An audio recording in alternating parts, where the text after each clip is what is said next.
आपल्या पंचेंद्रियांमुळे वेगळं ओळखला जाणारा मानव जेव्हा 6व्या इंद्रियाच्या शोधात निघतो तेव्हा काय होतं? सिद्धार्थ महाविद्यालय सादर करीत आहे अर्हतो. या माणसावरच काय, मला कोणत्याही माणसावर विश्वास नाही.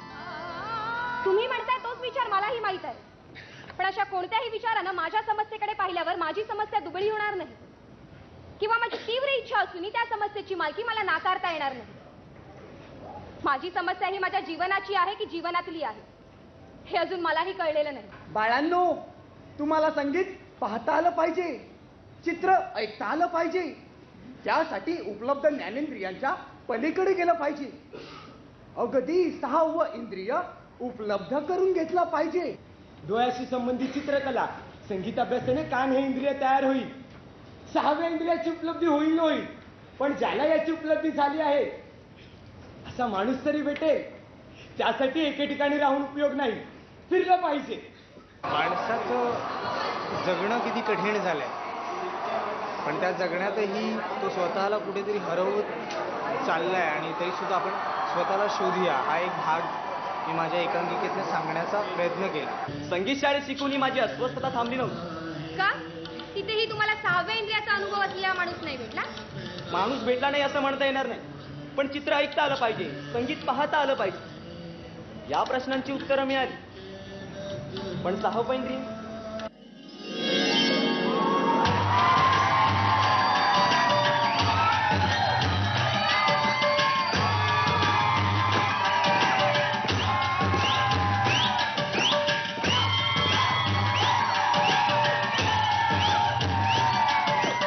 सध्याच्या गांधीगिरीच्या वातावरणात एका तरुणाचं हिंसेच्या वळणावरून अहिंसेच्या विचारांमध्ये होणारं परिवर्तन साठे महाविद्यालयाने सादर केलं ईश्वर अल्लाह तेरो नाम या एकांकिकेतून. माझ्या शरीराचे तुकडे झाले तरी चालतील, पण मी माझ्या देशाचे तुकडे होऊ देणार नाही.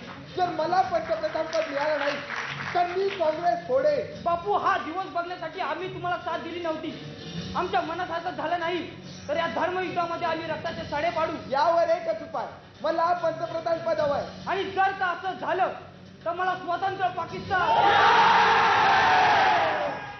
गांधींचा विचार आणि आज खरी भारताची परिस्थिती काय होती, फाळणी कशामुळे झाली, नेमकी कारणं काय होती त्यातली, आणि अहिंसेने आणि प्रेमाने लोकांचं मन कसं जिंकता येतं, हा एक मूळ विषय होता.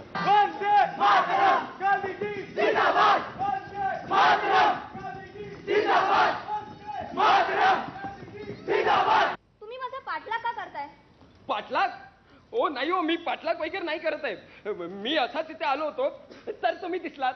म्हटलं तुम्हाला विचारूया, गांधींना निवांत वेळ कधी आहे? येताय का प्रार्थनेला? नाही म्हणजे माझी भेट घेतली. आता परमेश्वराचं नाव घेऊन त्याचं दर्शन होतं का ते बघूया. चला. किशोरवयीन मुलांच्या सेक्स बद्दलच्या संकल्पना मांडणारं बीपी नावाचं एक बोल्ड नाटक मल डहाणूकर विद्यालयाने सादर केलं. तू सिगरेट काय? अरे माझे बाबा संध्याकाळभर बाल्कनीतच असतात. ते सिगरेट पीत असणार. मला पण आधी तसंच वाटायचं, पण ते तसं नाहीये. त्याचा शोध लावायला मी दुर्बीण समोरच्या बिल्डिंग वर रोखली. आणि तिथे काय दिसलं काही कळलं नाही रे. पण नंतर बाबाच म्हणाले तिकडे स्त्री पुरुषांची एकत्र व्यायामशाळा आहे, मिळून मिसळून व्यायाम करतात तिकडे.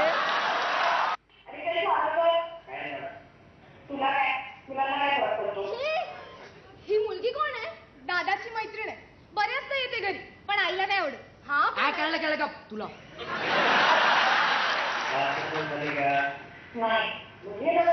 हे बिल्स म्हणजे काय? अरे बिल नाही रे, बिलाबद्दल बोलत. चुकीचं सेक्स एज्युकेशन तिकडे सुरू होतं. त्या चुकीच्या सेक्स एज्युकेशनला धरून बीपी ही एकांकिका आहे, जी एकांकिका प्रेक्षकात बसलेले जवळपास सगळ्यांनी एकांकिका ती अनुभवली असेल. आणि तेच या एकांकिकेचं एक खूप मोठं मी म्हणेन की बलस्थान आहे. हे विशू, काय होतं ते सांग ना.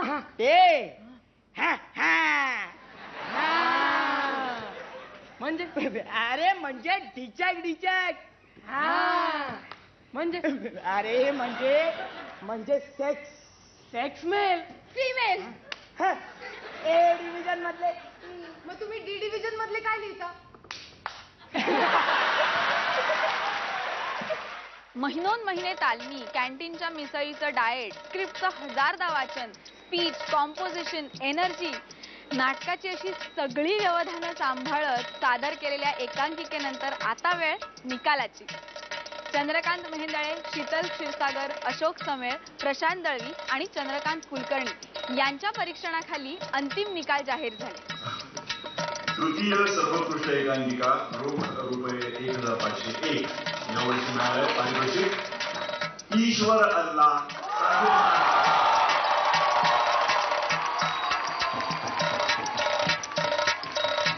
धीरेंद्र वासुदेव पुरस्कृत कैलासवासी सतीश दुभाषी फिरता चषक आणि रोख रुपये 2501 द्वितीय सर्वोत्कृष्ट एकांकिका पुणे एकेकाळी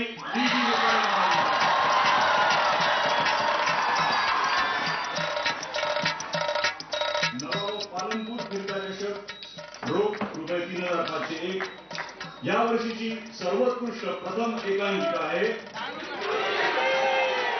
धारकर महाविद्यालय.